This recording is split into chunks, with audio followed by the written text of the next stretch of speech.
SAS Brothers in Arms, Damien Lewis's new bestseller, tells the action-packed, riveting story of the hitherto unknown band of mavericks and visionaries who made the SAS. Delighted to be joining me live on the line from his command centre somewhere in the UK. Can you hear me? Can you hear me, Damien? You can't hear me. Okay, fine. Let me just try pushing a few buttons there. Indeed. Yeah, I get you. Hello, Damien. Can you hear me? Yeah, I can. There we go. Fantastic. Good to have you with us. Thank you. Fabulous to be with you as always. Yes, indeed. We must stop meeting like this. Right then, SAS, so this is, but for those who know a little bit about military history, is it the Long Range Reconnaissance Group originally? What was the idea and who came up with this one? Yeah, so, the forerunners to the SAS in the North African desert were the Long Range Desert Group. So that was a unit put together to basically carry out deep desert reconnaissance operations right at the start of the war in North Africa. And very quickly, they became the masters at desert navigation. And in fact, they were ferrying secret intelligence service agents across the desert as well to their rendezvous and to their mission. So they had a kind of dual purpose. And then in the summer of 41, of course, David Stirling had his idea for the SAS, realizing that there was a massive expanse of desert in North Africa, the size of the Indian subcontinent, more or less, where if you could get in there and navigate it and penetrate to enemy bases, you could get deep behind the lines and actually attack and not just carry out these reconnaissance operations. So that was kind of the genesis of these two units and how we came to the birth of the SAS. Because when you look at it, that sort of that expanse, what they call it, the Great Sand Sea, I believe it was called roughly, was a whole situation. Because if you like, the oil was obviously very important. They were up against a formidable foe in terms of Rommel and the Afrika Korps. The Trabuk had fallen. That whole that strip of coastline from Alexandria all the way across, across alongside the Mediterranean, seemed to be another front that the Allies, or particularly the British, were being defeated at. So this idea of going, if you like, down, going to quote Star Trek, where no man had gone before and fight pretty much undetected was a novel one. Yeah, sure. So, I mean, this is, we're talking, spring, summer 41. This is, Allied British fortunes at their darkest hour, you could argue. Battle of Britain, we weathered the storm, the Blitz, likewise. But on the ground, we were facing defeat on all fronts. And indeed, likewise in North Africa, as you just pointed out, General Rommel, the Desert Fox, this gifted German commander, scoring victories on all fronts in North Africa. And so the idea behind the formation of the SAS is really to try to help turn the tide of the battle. If you get these small groups of men deep behind the lines, and particular to hit enemy air bases, take out their warplanes on the ground before they could get into the air and bomb and strafe British forces, then that would potentially be a game changer. And that's why the idea of forming the SAS actually, got the green light, because there was an awful lot of resistance, deeply unpopular at this idea that you would have these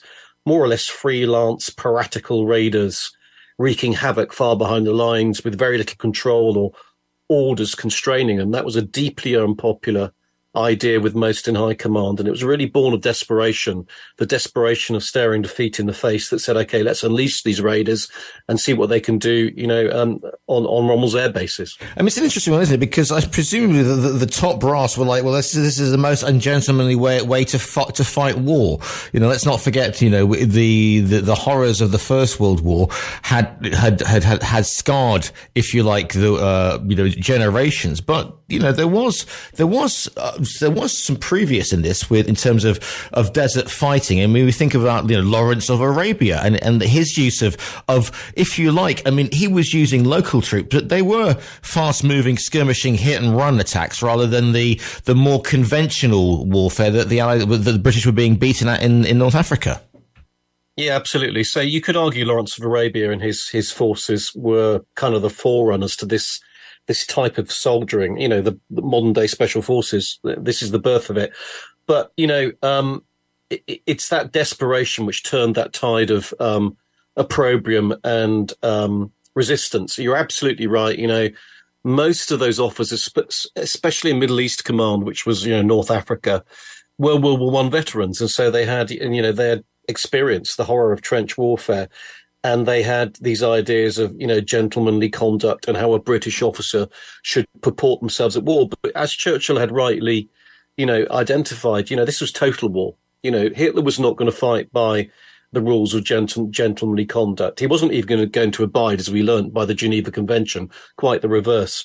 So, Churchill had rightly called for butcher and bolt raids, leave a trail of German corpses across, enemy lands, let no enemy soldiers sleep soundly in their bed at night. These were his words. And, he was a massive, massive supporter of, and in fact, the founder of Special Forces soldiering, when he called for his special service volunteers, the formation of the commandos right after defeat on France in Dunkirk in June 1940. This is when Churchill first put out his call for these kind of operations.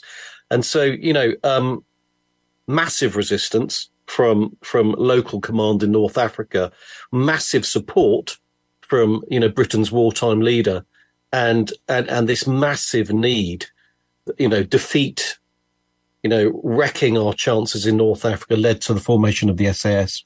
So how do you put out that call? I mean, what sort of individuals? I mean, they are described, and we're going down the realms of Hollywood here, a bunch of rogues and misfits, etc. It makes them sound like, they'd gone into the nearest sort of, the cantina at Mos Eisley and dragged the half of them out and gone, right, you can go off and start harassing Rommel's troops. So what sort of men, what sort of people were attracted to this sort of soldiering? It hadn't been done before, so they were sort of making it up as they went along, if you like. And it wasn't a case where, because fighting in the desert, there are quite a few obstacles, including water, the terrain, your fuel supplies, logistics, and working out where on earth you are. Yeah, absolutely. That's why it was such a brilliant idea. Of course, General Rommel and his German and Italian, commanders simply could not conceive of the fact that it was possible to penetrate, survive in, navigate, and fight from the Sahara Desert. It was just inconceivable to them.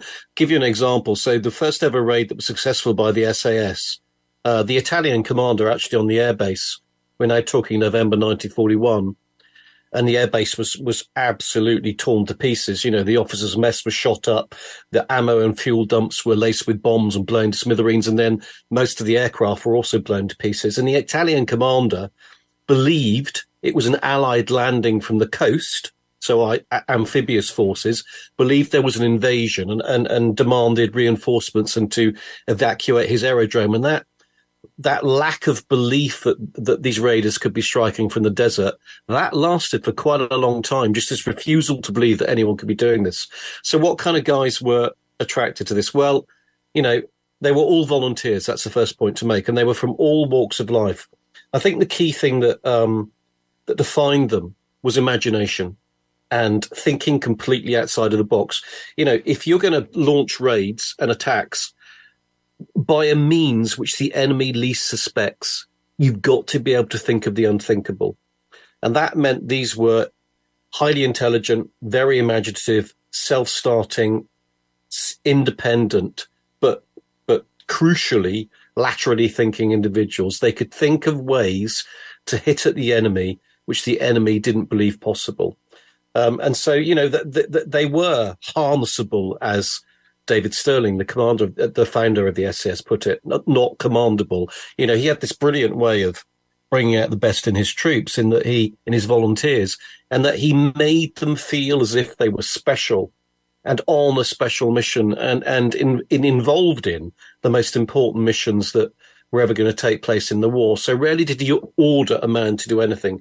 He just asked them very politely and made them feel utterly brilliant. And he also had this way to bring out the absolute best of, this band of recruits, these people who stepped forward to volunteer, who weren't always the easiest to control. So I'll give you another example. His deputy, if you like, was then Lieutenant Blair Paddy Mayne. And, this was an individual who, was even before the war, the Irish University's heavyweight boxing champion and an astounding rugby player, capped multiple times for the Irish team and also had played in the British Lions in 1938. And so Sterling brilliantly appointed Maine at their earliest training base, both the PT, physical training officer, which was a great idea, but also the discipline officer.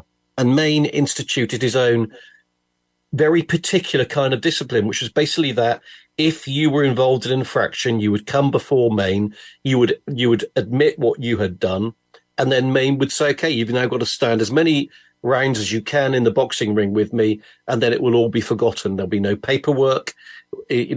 Bygones will be bygones. And that was a great way of, one, keeping discipline, but it also absolutely enshrined the kind of spirit and the esprit de corps of the regiment, that this was a unit where merit mattered, not rank, where individuals were respected for what they would bring to the party, and everyone had their say, and everyone's opinion was respected. And this in an organisation that hitherto had been hidebound with convention, with rank, etc., was quite something. But it had to be that because of the hostile conditions in which they were fighting. And this was sort of the point where they rocked up and they were wearing their best shiny medals, or their, it wasn't. I mean, they were if you saw them.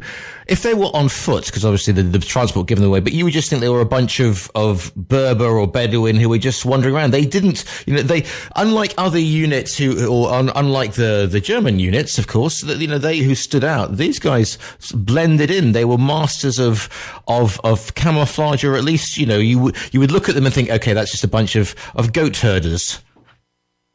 Yeah. I mean, dress was personal choice. So, you could wear whatever you felt most comfortable in. So, by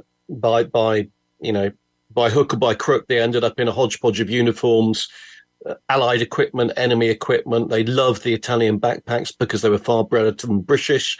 They loved the Bedouin goat skin, coats because they were warm, and it was bitterly cold in the desert at night, especially during the winter. So yeah, they were, and also bear in mind, what weapon you carried was also your personal choice. As long as there was a proper mixture of firepower across each of the patrols, you could carry whatever weapon you saw fit. So yeah, I mean, there are so many stories of, raids taking place where they get, for example, shot up by an enemy aircraft the next day, and they have to escape and evade on foot. Some of these incredible epic escape and evasion stories, and often they did wander through Italian or German camps. And because they were dressed in a way which an Italian or German soldier could conceivably be dressed, they pretty much got away with it very often. And so that was one of their key planks of their operations, that they were to be indistinguishable from the enemy as much as possible. I mean, there are some throughout the stories that you've written in your excellent books, there are stories of, as we call in Spain, massive cojones going on here, wandering through camps when they're blowing up airfields, and you just think there's no way a small group of people would do that. But it says something about, as you mentioned before, that esprit de corps, and the fact that each man was self-sufficient and had absolute confidence in his quote-unquote brother in arms. Yeah, you speak to veterans, from the time, as I have done, obviously, and I actually had,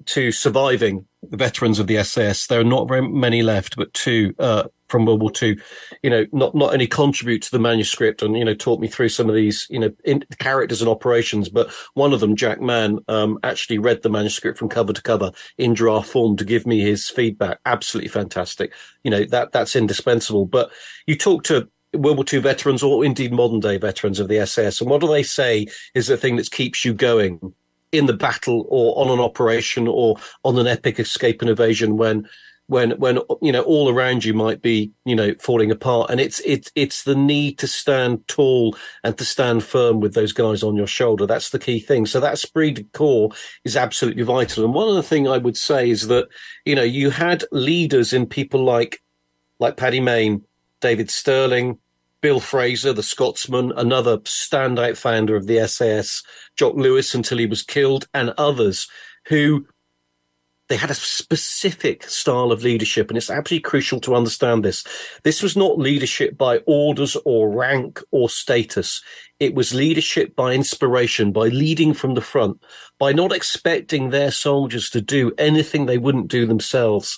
And indeed, letting those troops under their command know that they cared for them deeply and would always bring them home if they could. So you read the accounts of those who served under somebody like Paddy Mayne, for example, because he, of course, became the commander of the SAS once David Stirling was captured in early 1943.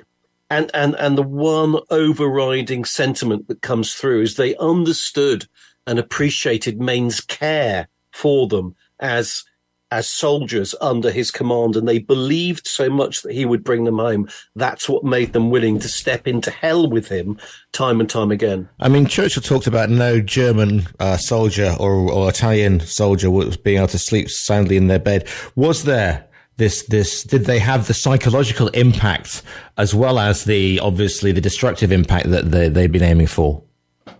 Yeah, absolutely. So, let's not forget, during their time in North Africa, so we're talking from summer 41 through to spring 43, the SAS destroyed 387 warplanes. That's confirmed, and very likely far more, because they always underreported however many they destroyed, because they knew they had so many enemies in high command who would give them grief if they were found to have over-egged the pudding. So so just in terms of their actual physical impact on the ground, in terms of turning the battle, this was extraordinary. But, General Rommel eventually realized who these guys were and that they were coming out of the desert impossibly. And he nicknamed them Stirling's Commandos. And he said towards the end of the war, this unit, and I paraphrase, caused me more damage than any other unit of a similar size. But more importantly, he identified the damage and the impact it had on the morale of his troops. Because if you think about it, if you're hundreds of kilometers behind your own front line, feeling absolutely safe and secure in the rear area, at an airbase or on a supply convoy, and suddenly from out of the desert arrive these piratical looking raiders in their jeeps, heavily armed jeeps mounted with machine guns, and they tear your airbase or your convoy to pieces. That is absolutely soul destroying in terms of your morale, because it makes you think, where can I be safe? And not only that, it makes you think, what it does, regardless of rank, any one of us can be here at any moment. So yes, indeed, you end up not being able to sleep soundly in your bed at night, as Churchill had averred.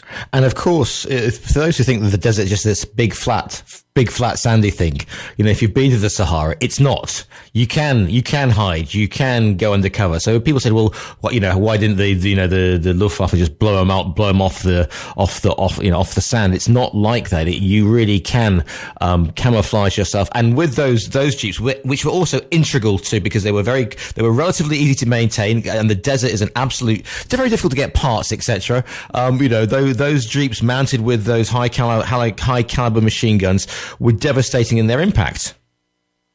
Yeah, sure. No, the invention of the Willis Jeep, so this American four-wheel drive vehicle, first four-wheel drive vehicle, and absolutely brilliant across desert terrain. But you couple that with the SAS getting these Vickers K machine guns, which they scavenge from old RAF aircraft, bolt them onto the Jeeps. Suddenly they've got a war wagon with which they can drive into the desert and take the war to the enemy. And they did that because Rommel had eventually realized they were coming in on foot and had massively strengthened his defenses at his air bases. So, but with the Willis Jeep, with a convoy of 20 of those, you can just blast your way through defenses, drive down the runway, blast apart all the enemy warplanes and disappear just as quickly. Absolutely brilliant and inspired. And, bear in mind, they actually managed to then base themselves, not in Egypt, but right in the middle of the Sahara. So at Bir el Khizir, for example, this kind of chasm that cut through the desert, camouflage the jeeps with camouflage netting, throw some vegetation over them, and they based themselves there for weeks on end. So going out in these jeeps, repeatedly hitting enemy positions.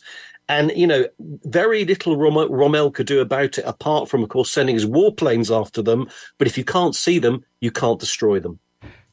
There was, obviously, we had to talk about the successes in North Africa, but you could argue that when the campaign moves to Italy, this is a role that perhaps the SAS, those particular troops weren't perhaps accustomed to, fine, because I know they took heavy casualties in Italy, including, now correct, but it wasn't Jock killed in Italy as well because there was an ambush or a bombing or during one of the raids, and that was if you like the denouement of that particular group. Yeah, so I mean, as I say, Sterling captured in February 43. North Africa campaign pretty much won. About to launch the landings in Italy, the soft underbelly of Europe, as Churchill called it, which it didn't turn out to be at all, of course. And there were many in high command argued the SAS was done. It had been formed for desert raiding operations. The Desert War was over. So what did we have need of them? And Paddy Mayne and others, Bill Sterling and others, argued vehemently the SAS still had a role and it could spearhead those landings in southern Italy. As you say, not what the SAS have been trained for at all. Those are frontline operations. The SAS have been formed to go deep behind the lines, but they kept the unit alive, and that was the key thing. They kept the unit alive by arguing it still had relevance. And during the Italian campaign, once those frontline kind of initial operations had been carried out with heavy losses, as you say, they then reverted much more to their former role, parachuting deep behind enemy lines and carrying out the kind of operations that, are classic SAS missions. And again, proved their worth, that you could still carry out this kind of irregular special forces raiding operations deep behind the lines, even in a country like Italy. And if you think about, the recent conflicts that have been available, both Gulf Wars, Afghanistan, this is the sort that sort of terrain is embedded into the SAS's DNA. Yeah, sure. So, I wrote SAS Bravo 30, the other Bravo patrol last year with Des Powell. So Des Powell's a modern day SAS veteran, and that's about the 1991 Gulf War. And fascinating, when they sat on the start lines in Saudi Arabia, about to drive across the Saudi Arabia border and fly across into the desert, they said to each other, this is exactly what David Sterling and the SAS did in North Africa. The only difference is we've got slightly better vehicles in Land Rovers and slightly better weaponry. But otherwise, it's exactly the same. We're going to drive into the desert, spend weeks on end dodging the enemy, trying to hunt down Scud missiles. They were hunting down enemy air bases. What's changed? Absolutely, that's a very fair point to make. The book is cool. What do you hope that people take from SAS, from your book? What do you, to get a little bit behind that sort of? Because, they say that truth is stranger than fiction, but they really were swashbuckling, weren't they? They really did set a standard of that whole, the reason some things become cliches is the fact that there is more than a nugget of truth in it. Yeah, sure. I think what people are taking from the book is that, here's the founding of the SAS in a kind of classic of combat writing, which is, it's never been told in this kind of detail before. And also I think it brings home, and this is crucial, I had the manuscript read by a post-traumatic stress disorder expert, Ross Townsend, and she said one of these missions behind the lines would be enough to give you that kind of trauma. 5 years of back-to-back operations like this, the cost on these guys is absolutely incredible. So that's also kind of brought to the fore towards the end. The drip cumulative effect of these kind of operations and what that does to you and what that does to your, to your psyche and your ability to keep operating. So it's a really gritty, warts and all, on the ground account of the founding of the SAS. And, I think people are actually, very, very kind of, it takes you into that world like they'd never been taken into it before. The book is called SAS Brothers in Arms. It's by Damien Lewis, who we're speaking to today. Damien, if people want to find you online and follow you and on the social media and download some of your excellent books, where can they find you? Yeah, so my website is just my name, damienlewis.com. I'm on Twitter at author D Lewis and Facebook writer Damien Lewis. And yeah, please do go to those sites and have a look at the new book. It's a great read. As they all are, and especially the stuff that you bring out is like I said, absolutely mind blowing. The stuff that went on that we're only now beginning. I suppose the other thing is the fact that when the member of the group read the book and read that manuscript and said, "Yep, that was how it was." That's got to be the greatest compliment as a writer of these, because of the respect that you show to the protagonists. Yeah, sure. No, absolutely. There's nothing better. We had a launch of the National Army Museum in London of the book 2 or 3 weeks ago, and that veteran, Jack Mann, was there. So we had a World War II veteran, and I was being interviewed by Des Powell. So we had, the legacy all the way through to the modern day. It was a magical evening. We had the only living Victoria Cross recipient, Johnson Bahari was there. Magical evening, and that showcasing that legacy is a wonderful thing to be doing. The book is called SAS Brothers in Arms. Damien Lewis, thank you so much for your time today. Appreciate it, and let's get another interview when we can, yeah?